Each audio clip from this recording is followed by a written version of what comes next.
الله معكم أحبائي. آخر تطورات الحرب بين روسيا وأوكرانيا في الوقت الذي يعتقد فيه البعض أن أوروبا بدأت تتعب من تمويل أوكرانيا، عاد ملف هام جدا إلى الواجهة داخل الاتحاد الأوروبي، ملف قد يغير شكل الحرب بالكامل: أموال روسيا المجمدة في أوروبا.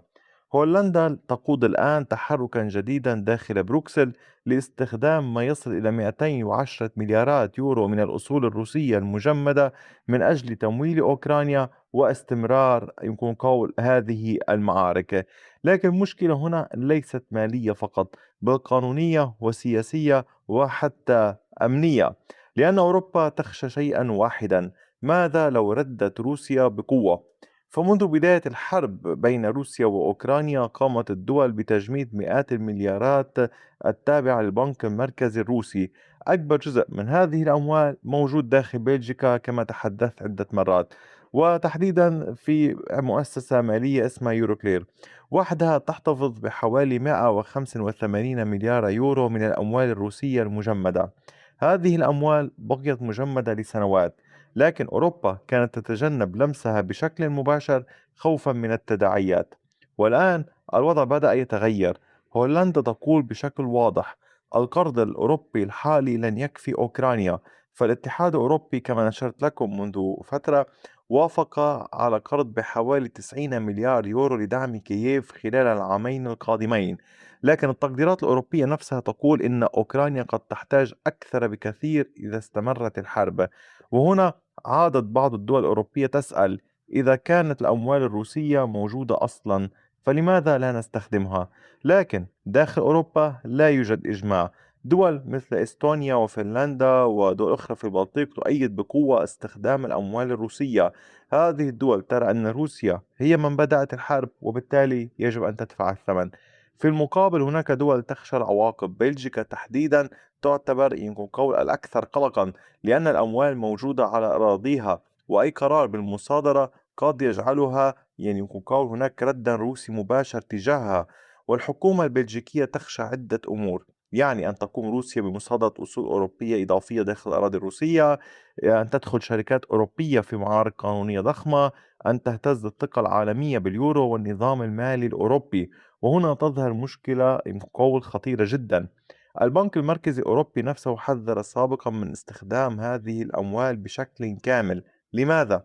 لأن دولا كثيرة حول العالم تحتفظ باحتياطاتها المالية باليورو، وإذا شعرت هذه الدول أن أموالها قد تتم مصادرتها سياسيا في المستقبل فقد تبدأ بسحب احتياطاتها من أوروبا.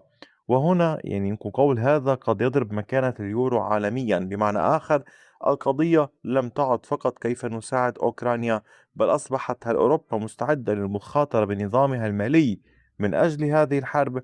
المشكلة الأكبر أن أوروبا تمر أصلا بأزمات اقتصادية متتالية: ارتفاع أسعار الطاقة، تباطؤ اقتصادي، وتكاليف التسلح، وهو أيضا تحدثنا عنه في القناة. لذلك أشجعكم دوما على متابعة كل ما تقدمه القناة بشكل يومي. وأخيرا، التوترات الجديدة في الشرق الأوسط وتأثيرها على أسعار النفط والتجارة، كل هذا جعل تمويل أوكرانيا أكثر صعوبة، خصوصا مع وجود مخاوف داخل أوروبا بأن الولايات المتحدة قد تقلل دعمها في المستقبل.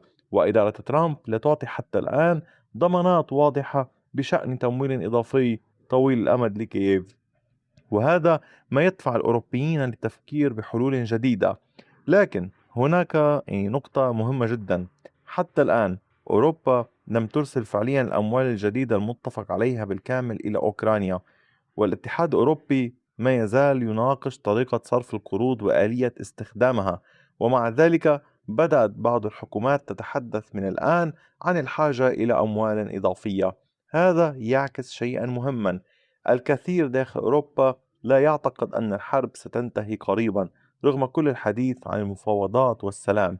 والتقديرات الأوروبية الحالية تبني حساباتها على فرضية أن الحرب قد تستمر لفترة أطول بكثير.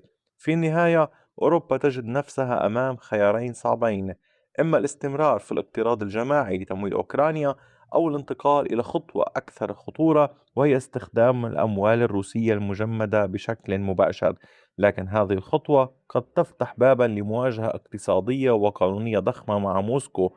والسؤال الآن: هل يغامر الاتحاد الأوروبي ويستخدم الأموال الروسية، أم أن الخوف من الرد الروسي سيبقي هذه مليارات مجمدة؟ طبعا الفترة القادمة قد تحدد ليس فقط مستقبل دعم أوكرانيا، بل أيضا مستقبل العلاقة الاقتصادية بين روسيا وأوروبا بالكامل. ما رأيكم أنتم أحبائي؟ أتمنى من حضرتكم كتابة آرائكم في التعليقات، وشكرا لكم دوما على كامل وقتكم الثمين، وإلى اللقاء بفيديو آخر.